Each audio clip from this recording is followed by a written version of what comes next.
Okay, welcome. I'd like to bring the Rutland Town School Board meeting for January 13th to order at 5:04. Please stand for the Pledge of Allegiance. Pledge allegiance to the flag of the United States of America and to the republic for which it stands, one nation, under God, indivisible, with liberty and justice for all. All right. I would look for approval of the agenda. Make a motion to approve the agenda. Motion by Jeff. Any additions or deletions? All those in favor? Aye. Aye. All right. Aye. No staff or student highlights tonight, right, Sarah? Okay. Correct. They will be coming hopefully in April. So Katie McDougall and Jen Tift wanted to talk about the grant that they received from Vermont Liquor and Lottery and all that work. But the AOE was supposed to come to do a press release and have a video of all of that. And they keep saying in a couple weeks, and it's been since October. Okay. So we're hoping, I wasn't going to have anybody at the reorg meeting, Yeah. but so they signed up for April. Okay, perfect. Thank you. All right. I don't see any community or staff, so I would take a motion to approve the consent agenda. So moved. Motion by Colin. Any discussion? Hearing none. All those in favor? Aye. Aye. Aye.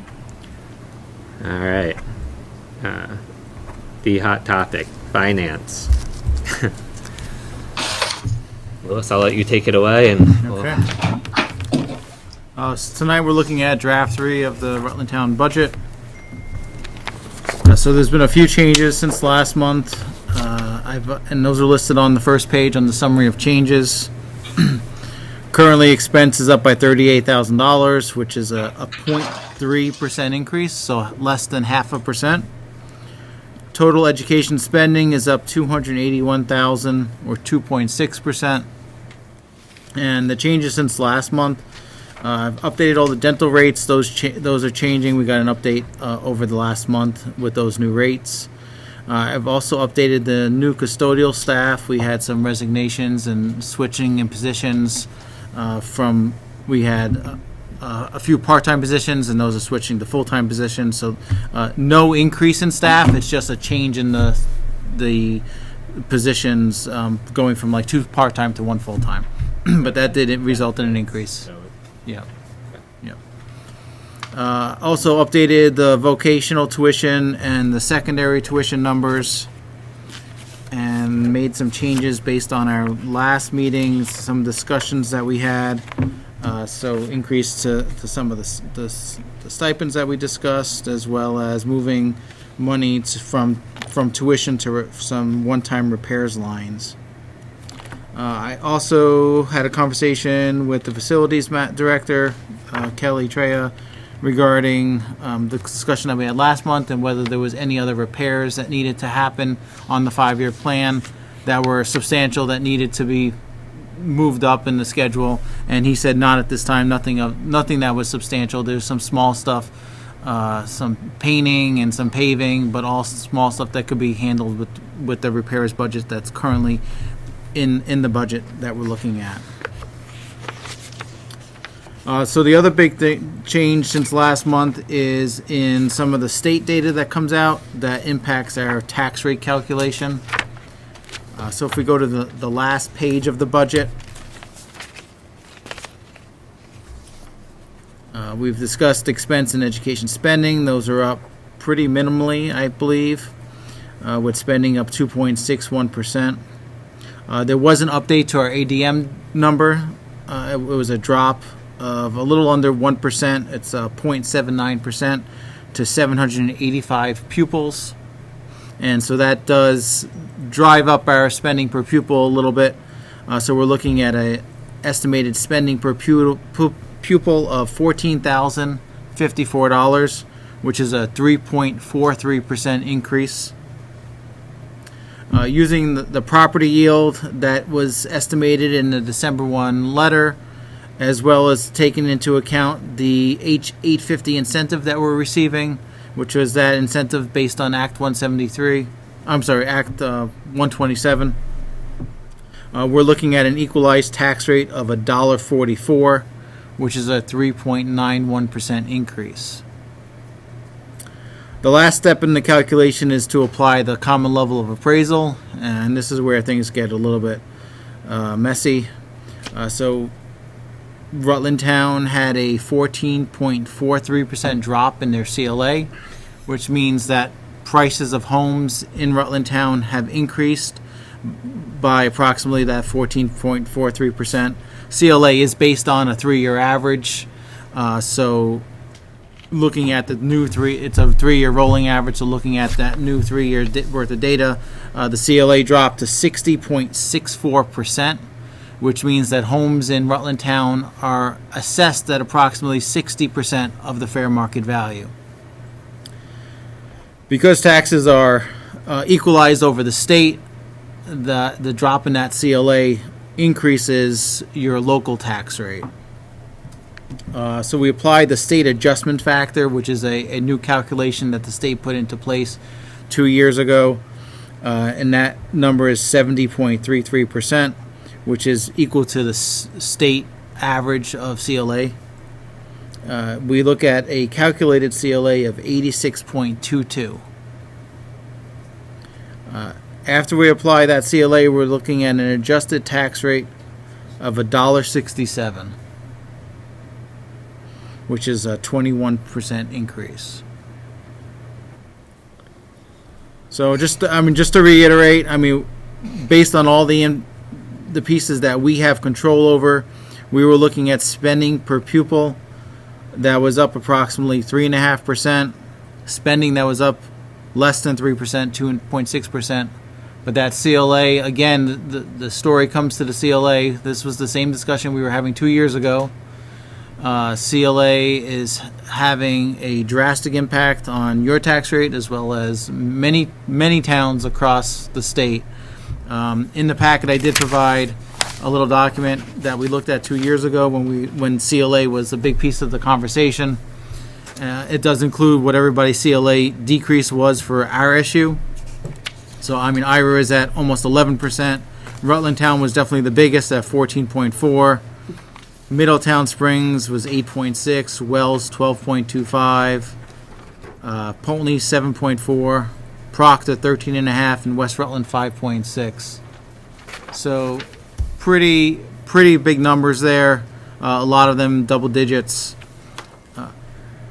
The CLA has such a big impact on the tax rate that cutting has such a minimal. You can't cut to offset it. Just for hypothetically speaking, we looked at what a $500,000 cut to the budget would do, and it only drops the tax rate by about 6%. From 21%, it brings it down to about 15%. And to cut a $500,000 out of the budget would be pretty difficult.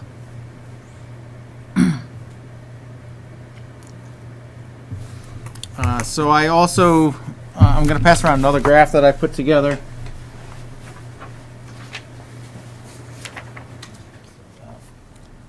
And the CLA piece is it pretty firm, you feel like, or is there still caveats that are happening? This is a firm number that was provided by the state. Yeah. So the only way this could change is if the listers, I think, file an appeal with the state, or if a reappraisal goes into effect before, I think, July 1. And if the state decided to buy down in some way, like they did last year, where would we see that? So if the governor did a buy down of the tax rate with using like general fund money, that would be impacted through the property yield. You would see an increase in the property yield, which would then drive down your equalized tax rate, and that would flow down to the bottom.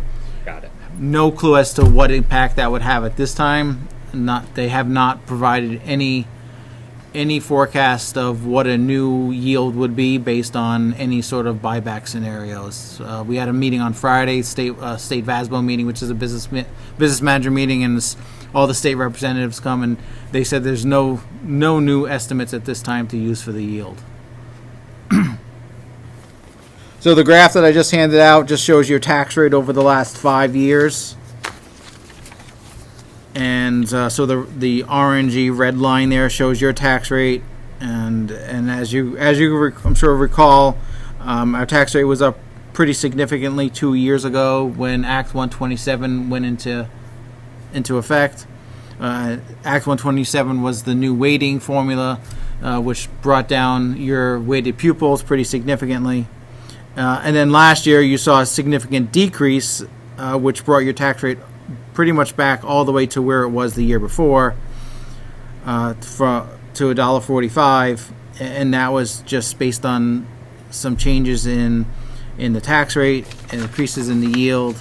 I mean, in that, like, so can you refresh my memory on how that CLA unfolded last? Because that CLA didn't shift by 14% organically, right? The 100% CLA last year, wasn't that touched in some way by So Montpelier? 2 years ago, the state, there was the conversations around the state where CLA was really wreaking havoc on everyone's tax rates. Everybody was, and this data doesn't come out until the end of December, beginning of January. And at that time, pretty much everyone's looking at third drafts of their budgets. They're ready to start finalizing, put their warnings together, and then the CLA data comes out, and people are seeing these huge decreases in CLA, which are driving up tax rates. And at that point, it's really too late to make any drastic changes to your budget. I mean, we need to go have our warning finalized. We need to go to print on our town reports. It's really too late to be doing too much work. We only have about 2 weeks. So the state put into place an adjustment factor, which was the average CLA. Last year it was 72.36%, which was applied to both the yield and the CLA. And the net impact on the final tax rate was zero. It had no net impact, but it drove down the yield and drove up the CLA. That's why your CLA was at 100.76 last year. It wasn't your actual CLA, it was your adjusted CLA based on that statewide factor.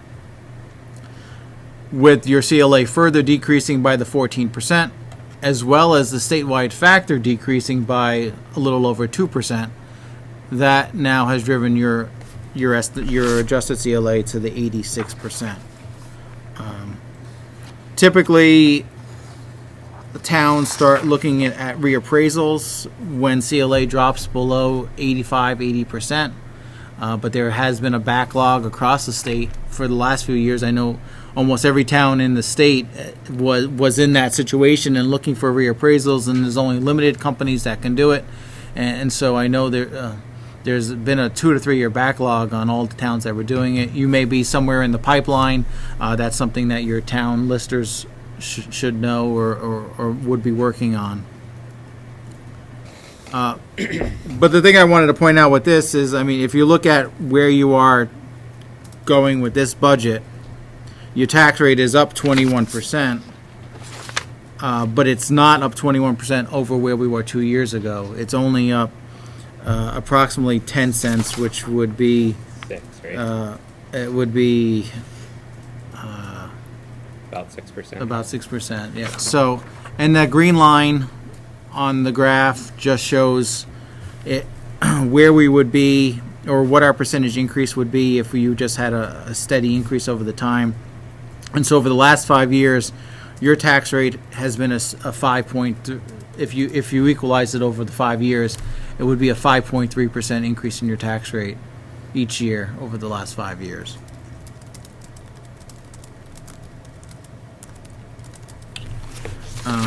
Also in the packet, I did provide, just trying to put as much data out there as possible. I provided another graph that looks like this. And what this shows, I plotted all 260 towns in the state of Vermont onto the graph based on last year's tax rates, both post-CLA and pre-CLA. They're not all labeled, but it's just really to show you where your town falls in comparison with all of the other towns in the state. And so if you look at pre-CLA, you're in the 18th percentile for tax rate. So there's 82% of the state has a higher tax rate pre-CLA. If you look at post-CLA, you're at 41%, which means there's 59% of the towns in the state of Vermont have a higher tax rate. Again, this is based on last year's data. I don't have this year's data for other towns to compare it to. But I thought it was important because if you look at all of our towns, I mean, they're even post CLA, we are on the lower end of the spectrum for tax rates, and ranging anywhere from 19% to the highest being at 53%. So.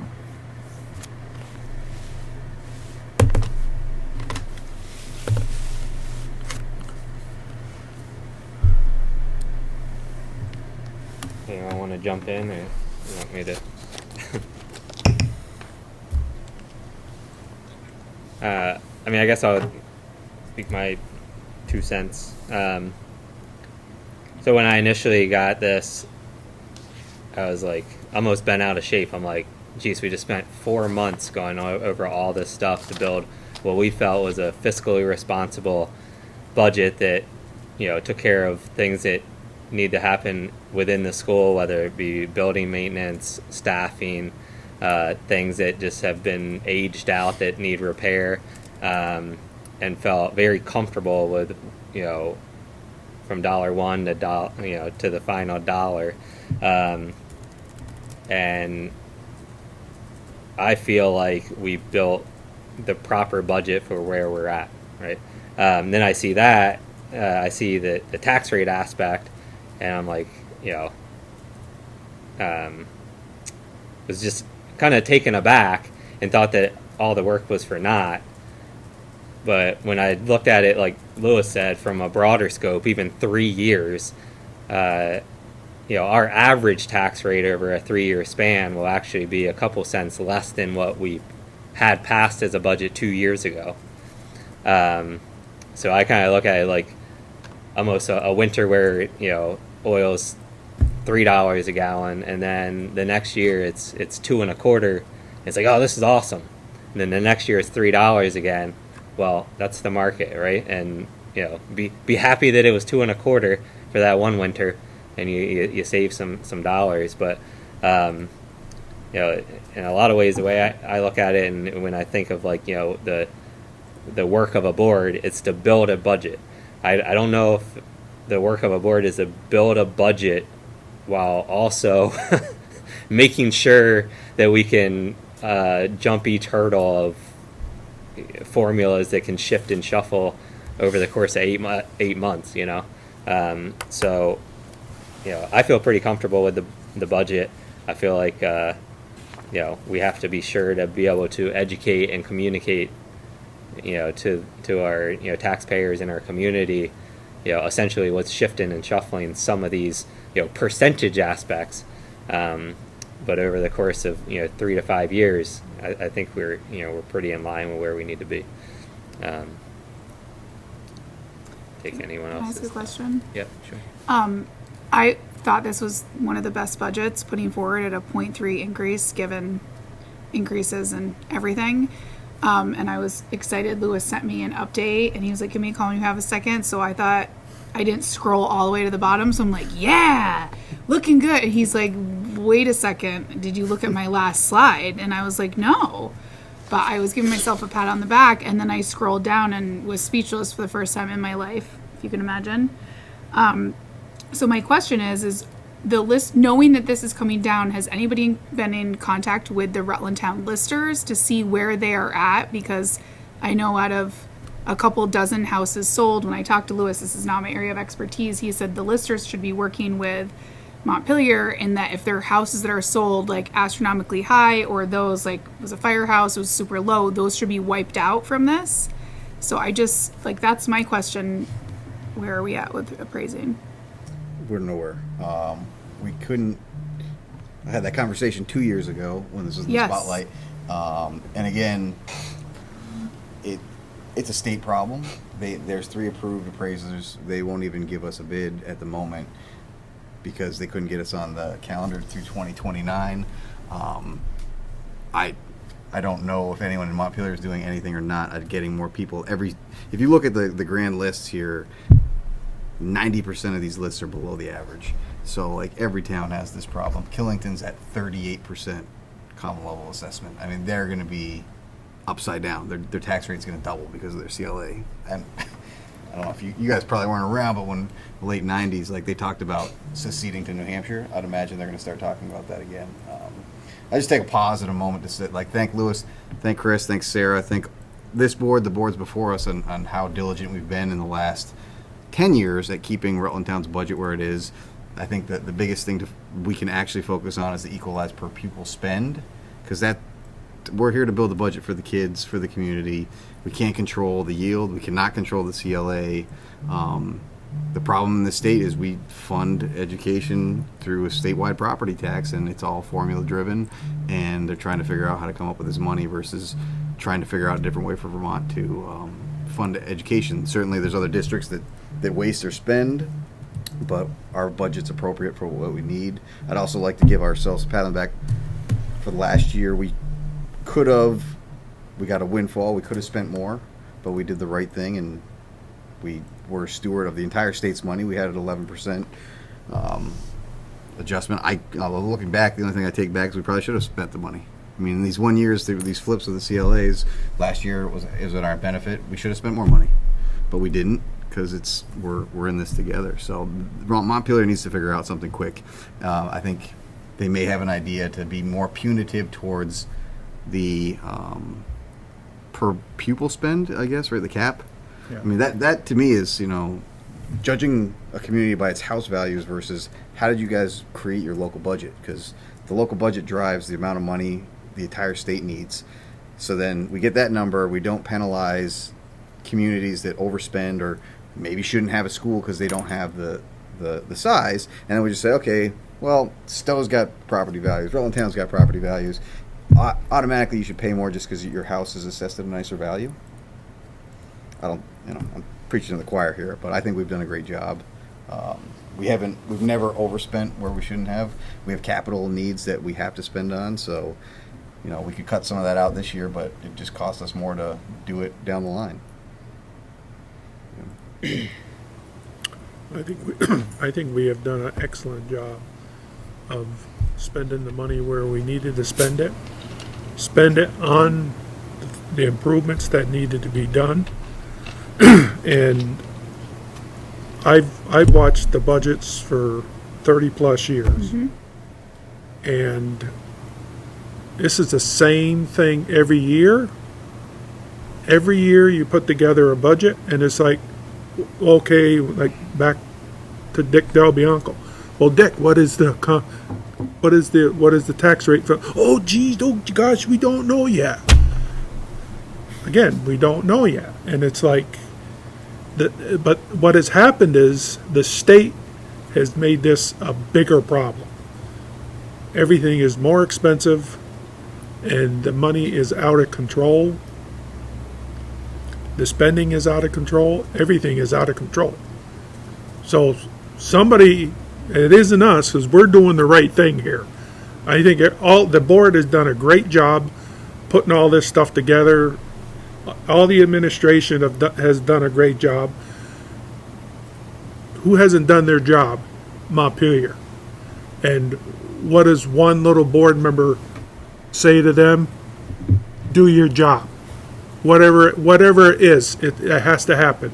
Something has to happen because this is wrong for every taxpayer in the state of Vermont. And it's only getting worse and worse and worse. And where do the taxpayers stop this? There has to be some answer somewhere. What they are, I don't know, but I commend this board for everything that they've done to keep our costs here down. Linda? I just wanted to add something. I'm just thinking about, like, the quality of our school. Our quality of our school has to stay high because that is what attracts families to Rutland Town. People come for the quality of living here. They want the people who live in Rutland Town, they want to be around them, the services we have. And I really know that our school is a big draw. So as Louis said before, cutting our budget isn't going to help the tax rate, and it's not going to help our school. So I just wonder somehow how we can really promote the budget we have and keep our quality. Thank you, Linda. Does this foundation formula conversation, where does CLA go once that occurs? Is it no longer, or is that still a It's element? still a factor.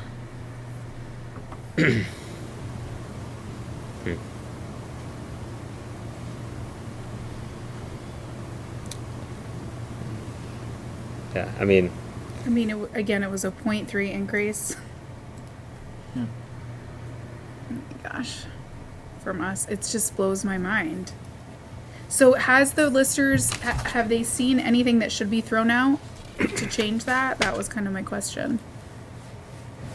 I haven't talked to the listers. So that process usually takes place before this number comes out. Oh, I mean, gotcha. they still okay. have time to, I think they still have time Appeal to appeal, but Okay. I mean, I think it's a work in progress, and this is the final, I mean, not a work in progress, it's a work that happens before this data comes out.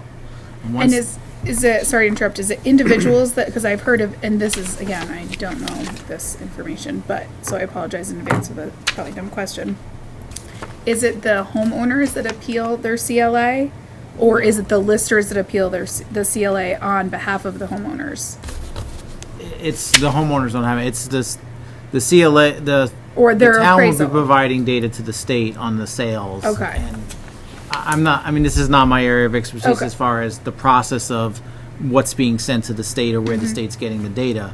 But I believe that the listers can work with, when they're providing the data to the state, by identifying which ones would be anomalies. Okay. And I don't really know what the criteria is for that. That's not really, again, it's not my area.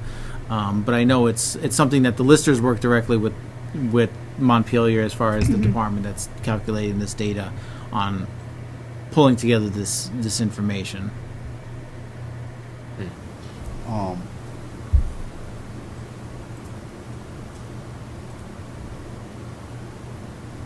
How's Ira's tax rate calculated? It's the same way that everyone else's tax rate is calculated. How is their what's their ed spending per pupil number?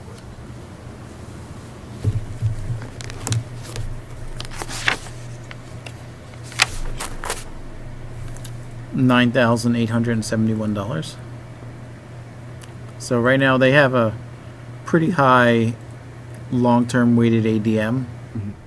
So they're at 85.69. And they're only paying tuition for about 38 kids. But so like, I mean, that's to speak to the problem with the formula is like they don't have a school, so there's no monkeying around. Like they're paying straight tuition. We know what it Yep. is. They have kids here. They're paying what, 18,000? I mean, it ranges anywhere from... No, we have a flat rate.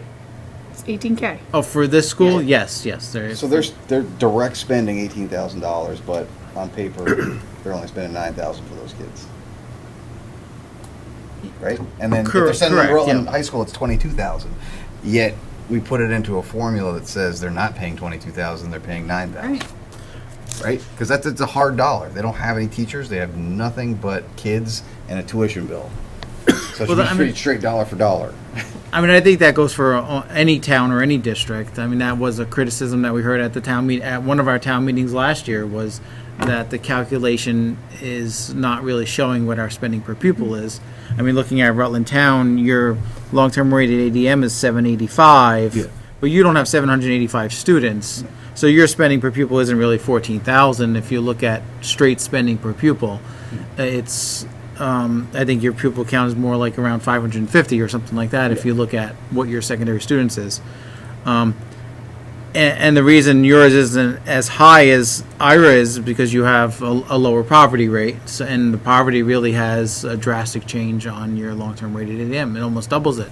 So if you have a high poverty rate, you're definitely seeing a lot more a lot higher percentage increase in your long-term rated ADM, and then you take into effect population density that has an impact on your long-term rated ADM. Small schools for like towns like Wells Springs, and all those things. Like on a state level, like something's got to change with. I mean, we go out back to Act 60. Oh, yeah. I mean, if we shut down this school, it would save the property. Rutland Town saved money, but we're still dumping those kids in other systems, which would affect their tax rates and costing the system more money. So it doesn't save any money by shutting a school down. It does save that district money because, again, we'd just be paying Rutland Town or Rutland City or tuitioning kids everywhere. Like, that's ridiculous. What would we do if Rutland Town became a charter school, private school? Out of the district, everything. Owned. Would we save any money? I don't know the answer to that. I We wouldn't can't report to answer the that on LE. the fly. It's a lot. We wouldn't be reporting to the Board of Education, but yeah. Right, Just, but I think that's- the so that's- messaging we got to get out is I mean, No, you would I- have to set a tuition. You would have to set a tuition rate, and then the town would pay tuition to the charter school. So Well, charter and private is a little bit different, so just, yeah. we're not going to do that. I think yeah, that Well- we're gonna. This is going to be. We have to keep paying these CLAs every year. well, you're still going to have to raise money as a town to pay your liability for the students. So until that changes at the state level, Well, what they don't give us is the data. Is like, okay, here's our tax rate, but then you got to take into account there's a renter's rebate that's getting paid that taking money away from the property taxes payers because renters rebates, they're indirectly paying property taxes, but we're giving people a rebate at the state tax level, and there's also income sensitivity. So we can see our grand list and we can see what our tax rate is, but they don't tell. I mean, I'm sure we could dive into the data, but they don't tell us how much money Rutland Town is sending to them because they're sending some of it back via rebates. And again, these are the conversations, unfortunately, we have to have with our community. Like, we're not the problem.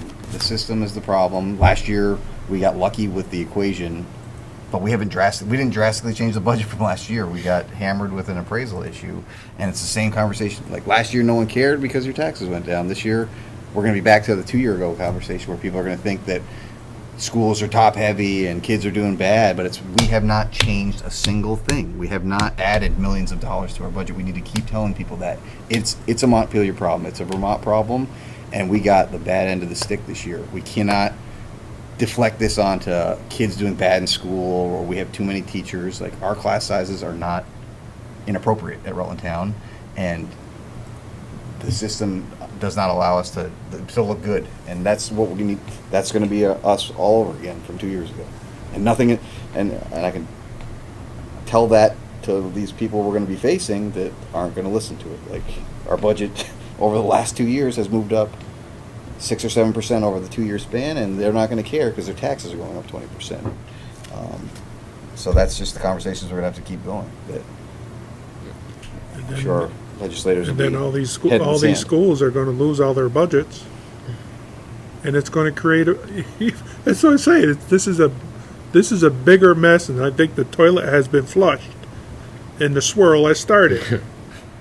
I really think this is a big mess, Well, and that we have done our job and keep trying to keep everything. We did a bunch of stuff, and it's like it's frustrating because it's like. It's the same thing every year, but it's only gotten worse and worse, and nobody's doing anything in Montpelier.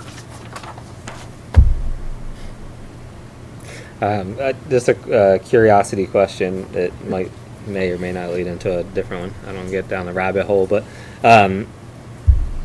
is there? You say poverty level leads to could be up to double, right? In terms of 80 or whatever it was, the term you used. Is there statistics that show that it takes that much more to educate that child, or is there social aspects that follow that child. Yeah, so the Act 127 weighting study that took years to complete looked at all of that. It looked at how to properly weight all those different categories, such as poverty, ELL, population density, and they studied what the costs are to educate a student that's in poverty versus a student that's not in poverty, and that's how they came up with all those weightings that were part of that new law. And I lost my train of thought, but even with the foundation formula, they're again looking at all of those weights again, because they're gonna reweight all of our students as part of the law that was passed last year. And I mean, I guess for me, I can't recall where I saw it. It was some local article, Digger, whatever, Burlington Press, whatever. And someone alluded to the fact of like, oh, well, we can't continue to go to the general fund. Like, we can't take from the general fund for education. Well, when you say things like that, like, you get double for poverty, right? You're telling me that, so all of the education fund is gone to not only educate someone that might be impoverished, but I'm guessing probably helping in other aspects of their life. Mm-hmm. So what better way to spend the general fund than help educate and, provide a better life for the children that need it? So I don't know, like I said, I don't know exactly where I'll try to find that article again.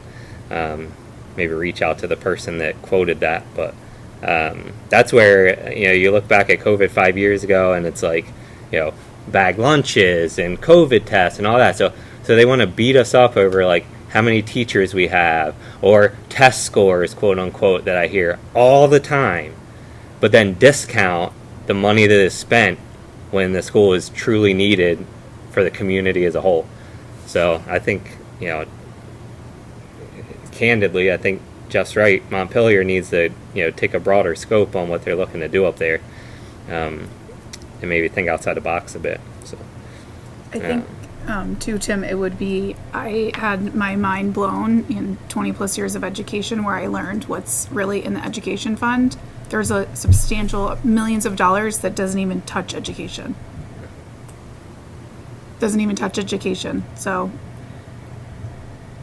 and Montpelier doesn't release where all that money goes. So I think I would encourage everybody to put pressure on legislatures to say, tell me where all of this money is going, specifically. Because some of it is for housing. Nothing to do with school. Well, it's a shitty thing to talk about too, is that, and I'm all for equalized spending, but at the same point, to Tim's point too, and we have money from the ed fund going to housing, and you're helping this population of kids that needs the help. They're also derived from a group that's not paying into the system either. So you're getting double whack that they're not paying property taxes. So those of you who are raising everybody.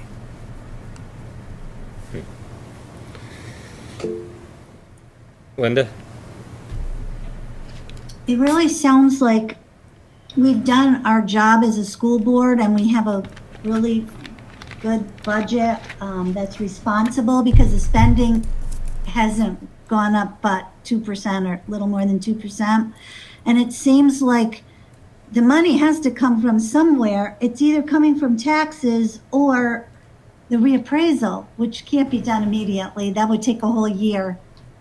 It seems like that's the situation that Rutland Town is in right now, where how is the budget going to be met with taxes? It's with taxes or reappraisal. Unless the powers that be in Montpelier all of a sudden send this big gift. I don't know. And you can't count on that, can you? Mm-hmm. I don't know where else this money's going to come from. Is that true? Am I looking at that correctly? Oh, yeah, we have done our job here. The problem is in Montpelier. We get to this point, and once you start adding all the other stuff to this, it blows everything out of the water. So it's, this is a Montpelier problem. So how do you fix that? How do you fix it right now so that we won't have this problem? There's no fixing. The state of Vermont is in such a crisis and such a mess. Something has to happen. Whatever it's going to be, I don't know. We Well, I mean, did our job. It's the perfect storm to I could explain it to the public as well. I mean, the Act 127 flipped us on its head, and now 2 years later, and it makes more sense. I didn't realize that Lewis said, like, the CLA is a 3-year calculation, so we're dropping 2021 off the table, and that's post-COVID. Like, we saw what house values did. It's not shocking that our average 3-year rolling, when you kick 2021 out and add 2025 on, that it goes up 14%. We saw what happened, but it's the effect of 3 years ago, not what happened last year. I think there's only 40 home sales last year. But we're dealing with the post-COVID Rutland Town market that just whacked us in the face. Yeah.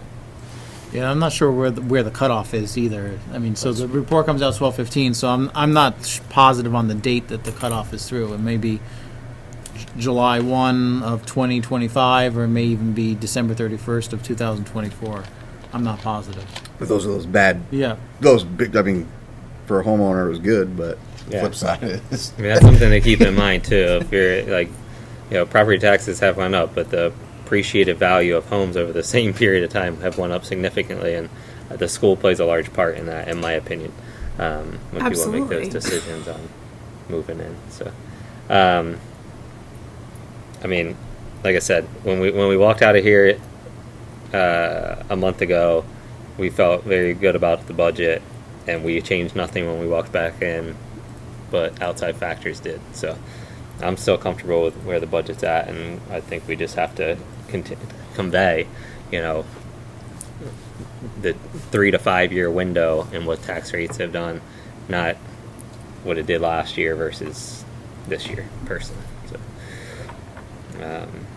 I think we won't approve the budget, am I right, until after pre-town, and then sign the warning at that point. Sure. Okay. Anything else? I know we're not approving tonight, but I just wanted to see if there was a consensus that this is the budget that we will be going with, as long as there's no drastic changes based on the input from the town at pre-town meeting, just so that I can start putting together the reports for the town report. And then next week, once the board approves it at pre-town meeting, then they're all set to go. It won't take me a couple of days to put those together after the fact, because we do have some tight deadlines to get those reports to the town. I think they want them the day after the pre-town meeting. So if I could start working on them this week, then once the board approves it officially next week, I can just send those over. I'm comfortable. Yeah, I mean, that's Yep. that's where I like I said, I feel like it's important to get the message out that I don't think it's messaging. I think it's a true message on what we just said. Like if we would have just kept a flat budget last year, everything probably would have felt pretty good. But because we took a 11% decrease on our rate, now it looks bad. But from 157 to 167 over a 2-year stretch, I don't think anyone would have opposed us one bit. So. Yeah, that's a 6.7% increase over 2 years ago. So if you equalize that over 2 years, you're only looking at less than like a 3.4% increase over the last 2 years. Yeah, we were paying 157 3 years ago, and the 3-year average would be 154. So we're still averaging less than we were paying when this all broke. So it's probably about as good as we can do. All right. Well, I appreciate everyone's input and effort over the past several months, and keep fighting the good fight. So, and feel free to reach out over the next few days if you have anything to share and that I can relay to Lewis, or reach out to Lewis directly. So, all right, on to personnel contract recommendations. I didn't see it. Was there? Oh, for Yeah. Yes. But that's all informational, right? Yeah. So, resignations and vacancies are all in the packet, all informational if you guys want to take a look. No old business, new business, budget warning approval. I think that was just like a question mark from when I was talking to Christine. Like, so we'll sign that After the pre-town, after after budget's pre-town. approved, yes. Okay. Yep. Do we have to warn that part of the meeting in any way, or no? No, it'll be on the agenda. Okay. And then, so once you approve the budget, then you'll approve Lewis will read the article containing the dollar amounts. Okay. And then the board will approve the language of the warning, and then we'll get that Okay. ready to go, so. Perfect. And then Jill, just so you're aware, like that warning will have to be turned in the next day. So hopefully you guys can attend pre-town in person so we can get that signed. If not, certainly let us know so I can make something happen. So okay. Upcoming meetings. So we got what, January 20th is pre-town. We start first that night, so we'll be on at 6, right? That was one of the questions. So that's next Tuesday night. Next Tuesday night, Okay. 6 p.m. I had it in here. I know sometimes we start at 7 and I always get confused. And we'll do it in here like we did before. So we go on first and then the select board. Yeah, every other year. So Yeah, okay. So the annual meeting by statute has to start at 7. We could start the pre-town at 6. Okay, that's where I got the 7 Yes, o'clock time in my right. head. Okay. So pre-town is here at 6 o'clock. Got it. So And we're still doing it in here? Yeah, I that's mean, what do we we- did last year. Well, yeah. Well, last the year tough we were- part was we can, it has to be virtual. you have to have a hybrid option. You have to have a yes. hybrid option, and it was super clunky, and the community complained about like the visual. So we, Kelly and our crew set up. We were fine with seating in here. Wait, do we do one before the vote too? Yeah. All right. So, All right, I forgot. All right. I was saying potentially we might want to think about the gym for that. Not this one, but Okay. I'm guessing when people find out a 20% increase, they might show up to town meeting hall this year. Last year, no one did because taxes are going down. But not for this one because they don't know. So, all right. And then February 10th is regular meeting. And then March 2nd is annual meeting, and then we'll have. Do we have a date or need a date for reorg? It will be the traditional date, which is the first or second Second Tuesday. Tuesday. Okay. Right. So the 10th. And then March the 10th. board will then have to set future dates if they want to continue with that. But Okay. And then the SU will meet after that, after the reorg. Right. That's what got switched around. Okay. yes. Okay, so January 20th, February 10th, March 2nd, and March 10th. Okay. We basically see each other once a week, except for one. When I'm not in the gym for basketball, I will be here. So, Got it. excellent. All You're right. going to be here March 10th? We'll see.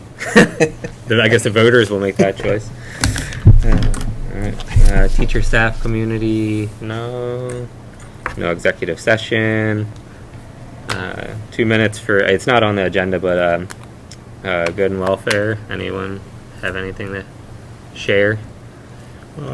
again, just the Lifetime Sports, I think, went very, very well. The first, I know my grandson had a wonderful time bowling, you know, and it's like, I think to get all these kids involved and have everybody doing something it's been fantastic. Absolutely. I'm so excited about getting this rolling. Yes. Well, my property value is way up, so that's good. Well, mine is way down. No, but See the mess up behind my house? we had 117 kids at the mountain last week. It was awesome. I love every part of the year, but this is my favorite. Seeing kids learn for the first time, have fun, ski with their buddies, or be over on the carpet is great. So everyone who's helping out, fantastic. Especially Keith and Bailey, who do a lot of work behind the scenes. Got third and fourth grade basketball is a blast. Having fun with that. And I guess I'll leave with I will be putting my petition in for the 3-year position as I'm up this year, but I plan to come back if the voters will have me. So I'm going to put the 3-year in. Yeah, so I'll just piggyback the Lifetime Sports piece because I thought it was kind of cool. I'll give a shout out to my son Wes because He never really found quite the like click that he really wanted for Lifetime Sports. I think because he wants to be like fabulous, like right immediately in whatever he does.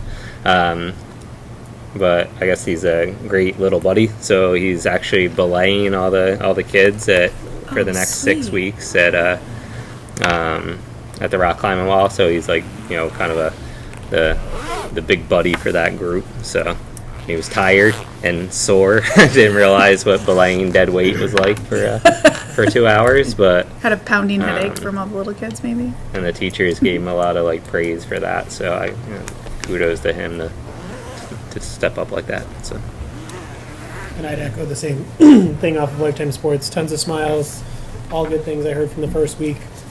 First week can always be a little bit clunky just because it's 300 kids going 7 different places, tons of staff, but all in all, it was a really great first week. In terms of PICO, you can tell that it's really catching on. I think a lot more students are kind of getting traction with that opportunity. A testament to that is my truck bed used to be able to haul up all the ski equipment the last 2 years. And last week, my truck bed was full, my back seat was full, and we had to use Sarah's car as well. So a lot more kids, I think, are getting like seasonal rentals or have bought their own skis or snowboards. So that's just a testament to, I think, what the program allows. And I'm sure that's beyond just PICO, but there's evidence of that with PICO for sure. Yeah, and I would just say, I know that Mr. Schneider had talked about this before Mr. Rowe retired, and I know talked to you, Jeff, and some other people, just saying we used to do this, and he talked to our staff just thanking them because where he went to school, he never had the opportunity to ski, and the one time he did, they did a Lifetime Sports Day, and he went up to the Middlebury College Snow Bowl, and he says he still remembers it to this day, which was many years ago. And as Colby said, we had to do some reshuffling. We always do with some kids need to go into a lesson or a different group, and the parents that I spoke with, they were some middle school student parents, just wanted to say thank you to everybody in the community because those 4 parents that I spoke to said this kind of gets their kid through the week for attendance and getting them up, and they were able, I think they were a little confused on like they could use the pass for other days. They're like, so my kid's not sitting there on their phone, over the weekend. They're getting outside if they're not playing basketball or something. And they just said, what a wonderful opportunity to get these kids outside. And I have a couple of friends that give lessons there at PICO. And as I told Colin a couple weeks ago, they wanted to sign up for Rutland Town because I told our students, keep this reputation because they know that they're good kids. So they echoed the same thing. They couldn't wait for him to come. It was busy there though. Yeah, at least 2 other schools were there, I Yeah, think. they jacked a few schools in with us. So Barstow and Northeast, and it was Fairhaven, packed. right? Fairhaven, Yeah. yeah, the Alpine Club was there, yeah. Linda or Jill? Anything to share, Linda? Or are you good? I was going to add one thing. Sure, go for it. I was working during the December break promoting Rutland because I was invited to go on Vermont Public Radio, and I was interviewed by Michaela Lafrac with Vermont Edition, and so I was bragging about Rutland, the Rutland area, and trying to promote Rutland because it's a great place to be. So it was very exciting to go to their studio in Colchester. It was beautiful, and they were so nice. I'm not saying you should listen to my episode because I was a little nervous, but it was fun. That's awesome. great. Well, Rutland Town is a better place to be. Yeah. No doubt. All right. Well, appreciate it all. With that, I'll take a motion to adjourn. I'll make a motion to adjourn. All those in favor? Right? All right. Meeting adjourned at 5:58.